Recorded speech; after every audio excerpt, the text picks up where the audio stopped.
transmit button in this case.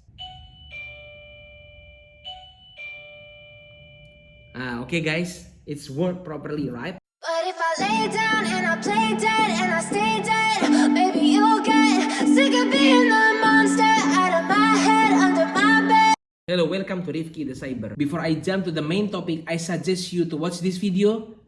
With the Python, we can do radio hacking with the HackRF1. Well, that is the example how to make a program that can orchestrating the HackRF to record, and then after that to record the data that being transmitted and then save, and then after that transmitted again. Now in this video, I will more or less do the same thing, but it's less complicated. No coding. What you need to do, you just simple Android and HackRF in this case. It's easy, guys. What you need to prepare is this Android, and of course you need HackRF1 like this, and also you need the antenna, and also you need the USB to go. In this case, I already connecting to this one. From the HackRF, I connected to the USB to go. I will connect this also the antenna towards to the HackRF1. And of course, you need to connect this to Android. And also, you're gonna need the object that being transmitted and going to be saved, and then retransmitting again with this Android and HackRF1. In this case, I'm going to choose the doorbell in this case. You can see the exact frequency from the video that I suggested to you before.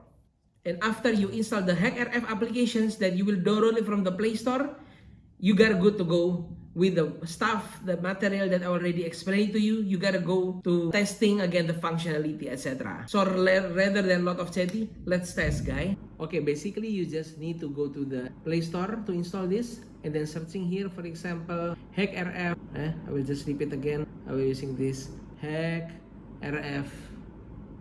Found this one. This is the application that you need to install, and then you just click to install this. Okay, the application is installed. Now we need to connect to the HackRF. So you already installed this one, HackRF Test. This is the application that we just finished install from the Android. So what we need to do is we just need to plug the USB to go that I showed to you before from the one that we already plugged in the HackRF1.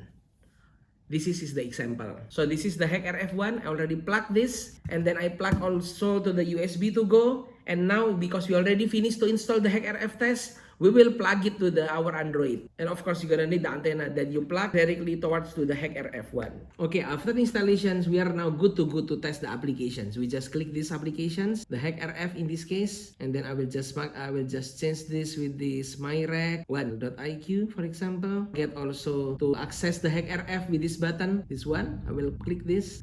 HackRF is ready in this case. Okay, that's good.